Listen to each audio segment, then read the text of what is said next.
There are numerous examples, and no volumes can be large enough to contain them all, even if they filled the whole planet. Each atom in the universe is actually a proof on the basis of providence, whether we realize this today or will do so tomorrow. A.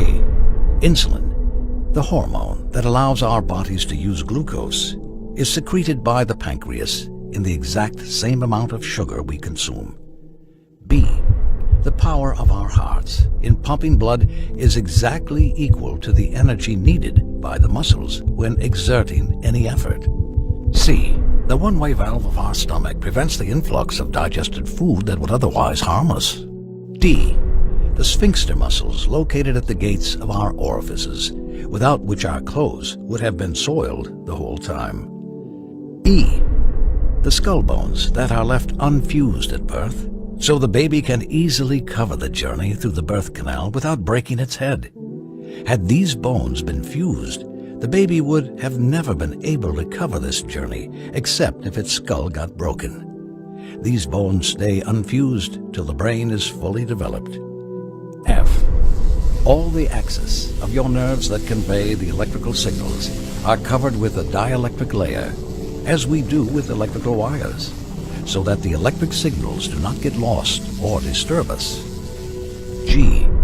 The electron revolves around the nucleus at a speed of 1,000 kilometers per second, or otherwise it would collapse inside the nucleus by the force of attraction of the positive nucleus, and the universe would have collapsed before it even began.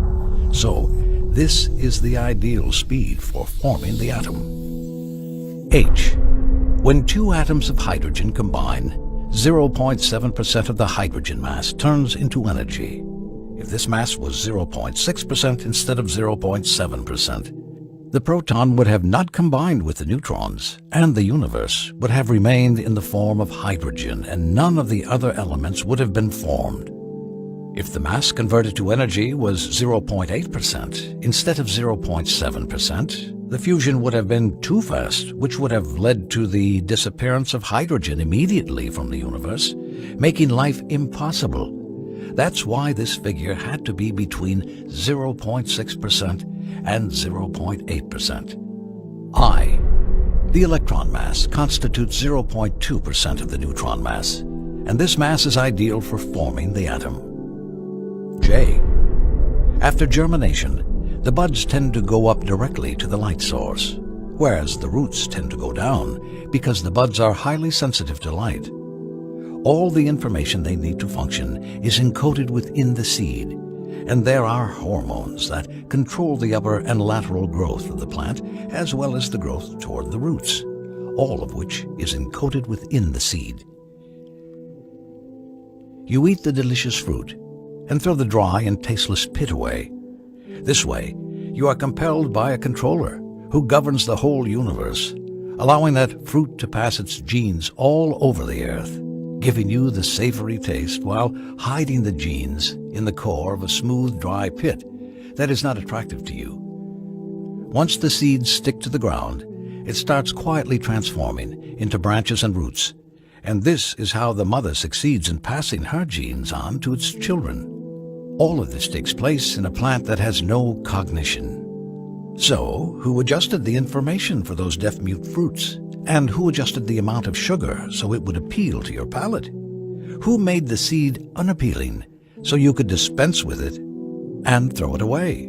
Who loaded the seed with sufficient genetic information to create a new plant with all its details and functions? K.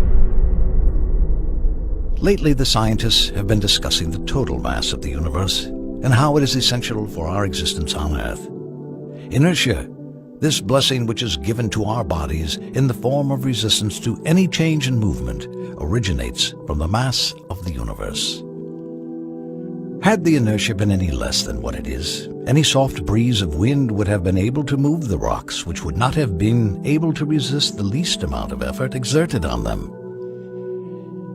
In a universe like ours, we would have been bombarded by all sorts of flying bodies. If the inertia was more than what it is, we would have found a great difficulty in moving our fingers, if we even managed to move them, and controlling them would have been an improbability. This means we would have been unable to move or do any tangible effort of any kind. The first man created would have not left his spot, and the embryos would have not left the wombs. That is, if they even managed to take form in the wombs. That's why it is particularly interesting that the inertia of any matter had to be identically what it is right now. The thing that baffled the physicists here, as we see in the book, Unity of the Universe by Dennis William Sciyama, is that of this inertia, the whole of the Milky Way galaxy only contributes 1/10,000,000th, the Sun contributes 100,000,000th, and the Earth itself contributes 1,000,000,000th. This leads us to realize that this ideal inertia we live on, and which allows us to partake on all our activities, is the overall value of the whole universe. Consequently, we can particularly say that our existence depends precisely on the mass of the whole universe and its very existence. Allah says what means, "We did not create heaven and earth, and all that is between them in vain." That is the opinion of those who deny the truth. Woe betide those who deny the truth, when they are cast into the fire. Chapter 38, verse 27. The more we ponder and look, the more we realize the marvels, the wisdom, and the intricacies of this creation.